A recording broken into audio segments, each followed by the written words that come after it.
Hi viewers, welcome to our channel. Present మనతో పాటు దాము బాలాజీ గారు సీనియర్ జర్నలిస్ట్ ఉన్నారు. వారితో ఒకసారి మాట్లాడదాం. సార్ నమస్కారం. సార్ నమస్తే సార్, వరుస బస్సు ప్రమాదాలు అందరినీ కూడా కలిసివేస్తున్నాయి సార్. మనం చూస్తూ వస్తున్నాం, మొన్న కర్నూలుది జరిగింది. సో అది అయిన తర్వాత మళ్ళీ తెలంగాణలో ఇంకొక బస్సు ప్రమాదం జరిగింది. ఆర్టీసీ బస్ని టిప్పర్ లారీ గుద్దడం, సో చాలా మంది చనిపోవడం అందరినీ కూడా దిగ్భ్రాంతికి గురి చేసింది. అయితే ఇప్పుడు దానిపైన రకరకాలుగా నరేషన్స్ వినిపించాయి. ఇప్పుడు టిప్పర్ లారీ డ్రైవర్ ఎవరైతే ఉన్నారో దానికి సంబంధించిన యజమాని అయితే ఆర్టీసీ బస్ డ్రైవర్దే తప్పు, వాళ్ళే గుంతను తప్పించబోయి వచ్చి గుద్దేశారని చెప్పేసి ఇటువంటి నరేషన్ ఇస్తున్నారు. మరి ఇది కరెక్టేనా అనేది ఒక చర్చ జరుగుతుంది. అలాగే ఇంకొక బస్ ప్రమాదం కూడా జరిగింది సార్ వైజాగ్లో. సో అది మొత్తం కూడా దగ్ధమైపోయినట్టుగా తెలుస్తుంది. ఈ విధంగా వరుసగా బస్ ప్రమాదాలు అయితే జరుగుతున్నాయి. మరి వీటి గురించి ఏం చెప్తారు సార్? ఇప్పుడు కర్నూలు బస్సు ప్రమాదం మర్చిపోకముందే మళ్ళీ చేవెళ్ళ దగ్గర బస్సు ప్రమాదం జరిగింది. దీని తర్వాత ఇప్పుడు కొత్త వార్త ఏమొస్తుందంటే, ఇందాకే ఈరోజు మార్నింగ్ ఇంకొక బస్సు ఆర్టీసీ బస్సు దగ్ధమైపోయింది పూర్తిగా. సో దీంట్లో ఎలా దగ్ధమైంది, దీంట్లో ఎవరన్నా చనిపోయారా ఏంటి, ఆ విషయాల గురించి మాట్లాడుకుందాం. ఇదేంటంటే ఒరిస్సా ఆర్టీసీ బస్ ఇది వైజాగ్ నుంచి జైపురం అని, ఒరిస్సాలో జైపూర్ అంటారు, జైపురం అని కూడా అంటారు, ఒరిస్సాకి వెళ్తుంది. అంటే వైజాగ్ నుంచి ఒరిస్సాలో ఉండే జైపురంకి ఆర్టీసీ బస్సు వెళ్తూ ఉన్నప్పుడు పార్వతీపురం మన్నం జిల్లాలో పాచిపెంట మండలంలో రొడ్డవలస అనే ఒక గ్రామం ఉంది. ఆ ఏరియాలో ఘాట్ సెక్షన్ అది మొత్తం. ఆ ఘాట్లో వెళ్తున్నప్పుడు సడన్గా ఇంజిన్లో మంటలు వ్యాపించడం డ్రైవర్ గమనించి ఇమ్మీడియట్గా ఆపేసి ఆయన అర్జెంటుగా వీళ్ళందరినీ, అప్పటికి కొంతమంది నిద్రపోతూ కూడా ఉన్నారు, అర్లీ మార్నింగ్ కాబట్టి, సో వాళ్ళందరినీ లేపి ఆయన డ్రైవరు కండక్టరు సహాయంతో వాళ్ళందరినీ కిందికి దించారు. అందులో బస్సులో 50 మంది ఉన్నారని ఒక వార్త వస్తుంది. లేదు 5 మందే ఉన్నారని అంటున్నారు కొంతమంది. ఇది ఇంకా వార్త తెలియాల్సి ఉంది. ఎందుకంటే ఇది మార్నింగ్ 7:45 జరిగింది కాబట్టి ఇంకా దీని మీద ప్రాథమిక విచారణ పూర్తి కాలేదని చెప్తున్నారు.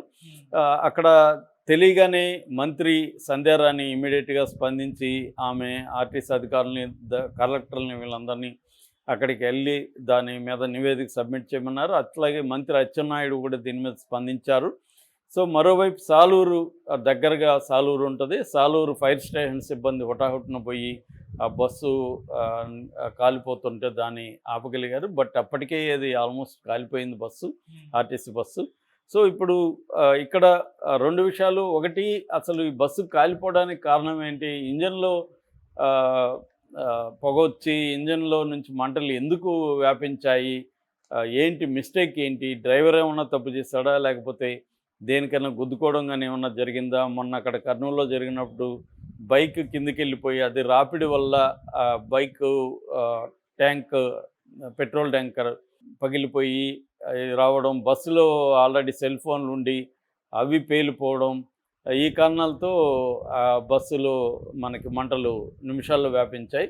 అయితే ఇక్కడ మొత్తం ప్రమాదం జరిగిన తీరు చూస్తే అంత వేగంగా మంటలు వచ్చినట్టుగా మనకి అనిపించట్లేదు. ఎందుకంటే వీళ్ళందరినీ దించగలిగిన టైం అయితే దొరికింది. రెండోది ఏంటంటే, అక్కడ మన కర్నూలులో అది ఏసీ స్లీపర్ కోచ్ కాబట్టి స్లీపర్ కోచ్లో ఉండే ప్రాబ్లం ఏంటంటే ఇమ్మీడియట్గా అది మొత్తం చుట్టుముట్టేస్తాయి పొగలు. రెండోది, దాంట్లో ఇన్ఫ్లేమబుల్ మెటీరియల్ అంటే బెడ్షీట్స్, ఇవన్నీ దుప్పట్లు, కర్టన్స్ ఇవన్నీ ఉంటాయి కాబట్టి ఇన్ఫ్లేమబుల్ మెటీరియల్ ఉంటుంది. రెండోది, వాళ్ళకి కిటికీలు కానీ ఏముండదు కాబట్టి బయటికి పోవడం అనేది జరగదు. కాబట్టి ఎక్కువగా ప్రమాదాలు జరిగినప్పుడు ఎక్కువ నష్టాలు అనేది, హ్యూమన్ లాస్ అనేది ఏసీ బస్సులో జరుగుతుంది. ఇదైతే ఏసీ బస్సు కాదు, ఆర్టీసీ బస్సు.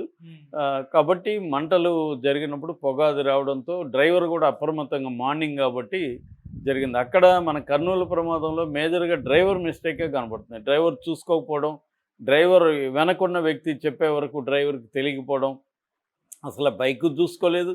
ఎందుకంటే 19 మంది ఆ బైక్ని చూసి పక్కన నుంచి వెళ్ళినప్పుడు ఇతను చూసుకోలేదంటే క్లియర్గా అతని మిర్యాల లక్ష్మయ్య డ్రైవరు, అతని నెగ్లిజెన్స్ అక్కడ కనపడుతుంది. ఒకవేళ వచ్చినాక కూడా అతను వెళ్ళి వాటర్ బాటిల్తో ఆపడానికి ట్రై చేస్తున్నట్టు ఫస్ట్ చేయాల్సిన పని ఏంది, పొగ కానీ మంట కానీ కనబడినప్పుడు ముందుగా ప్రయాణికుల్ని దించాలి ప్రోటోకాల్ ప్రకారం. Safety important. ఇతను అది పక్కన పెట్టి అందరూ నిద్రపోతుంటే ఇతను పోయి ఆర్పడానికి, అది కూడా వాటర్ బాటిల్తో ఆపడానికి ట్రై చేయడం, ఈ లోపల మంటలు వ్యాపించేసరికి కనీసం రెస్క్యూ ఆపరేషన్లో పాల్గొని ఉంటే కూడా ఇంకొక 10 మంది సేవ్ అయ్యేవాళ్ళు. కానీ అతను పారిపోయాడు. సో క్లియర్గా అది డ్రైవర్ మిస్టేక్. అంటే ప్రమాదాలు ఒక్కొక్కసారి హ్యూమన్ మేడ్ ప్రమాదాలు ఉండొచ్చు, ఒక్కొక్కసారి చెప్పలేని ప్రమాదాలు జరగచ్చు. కానీ ఆ టైంలో ఎలా రియాక్ట్ అవ్వాలి అనేది ఎవరికైనా ఫస్ట్ ప్రయారిటీ ప్రాణాలే. మిగతా ఏది ప్రయారిటీ కాదు. ప్రాణాలని మనం మ్యాక్సిమం ఎంత కాపాడగలం అనేది ఫస్ట్ ప్రయారిటీ. అది చేయలేదు. కానీ ఇక్కడ ఒరిస్సాలో ఈరోజు జరిగిన ప్రమాదంలో డ్రైవర్ని ఖచ్చితంగా అప్రిషియేట్ చేయాలి. అతను అప్రమత్తంగా ఉండి ఇమ్మీడియట్గా పొగని గుర్తించి ఆయన ఫస్ట్ చేసిన పని అందరినీ దింపేయడం తప్ప పోయి ఆయన వాటర్ బాటిల్తో ఆపడం కాదు. మేబీ కర్నూలు దాని నుంచి వాళ్ళకి కూడా గుణపాఠాలు వచ్చుండొచ్చు. సో ఏదేమైనా దీని నుంచి ఇప్పుడు అచ్చెన్నాయుడు చెప్తున్నది ఏమంటే డ్రైవర్లకు అందరికీ ఆంధ్రప్రదేశ్లో ప్రత్యేక తర్బీదు ట్రైనింగ్ ఇవ్వాలి ఎప్పటికప్పుడు.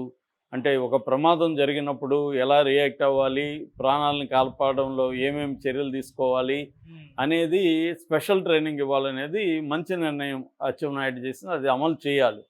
ఎందుకంటే డ్రైవింగ్ నేర్చుకునేటప్పుడు వాళ్ళకి పెద్ద ట్రైనింగ్ ఉంటుంది, కానీ ఇట్లా స్పెషల్ ఫోకస్డ్ ట్రైనింగ్ అనేది ఇంపార్టెంట్. రెండోది ఎప్పటికప్పుడు వివిధ ప్రమాదాలు ఎలా జరిగాయి దాన్ని వీడియో విజువల్స్ చూపించి దీంట్లో ఏమేమి తప్పులు జరిగాయి, దీంట్లో నుంచి మనం ఏం నేర్చుకోవాలి, మనం ప్రివెంటివ్గా ఎలాంటి స్టెప్స్ తీసుకోవాలనేది ఎప్పటికప్పుడు అప్డేట్గా వాళ్ళకి ట్రైనింగ్స్ ఇస్తూ ఉండాలి. సో అది కూడా ఒక మేజర్ కొరత అనమాట. అది ఇప్పుడు అచ్చెన్నాయుడు గుర్తించాడు.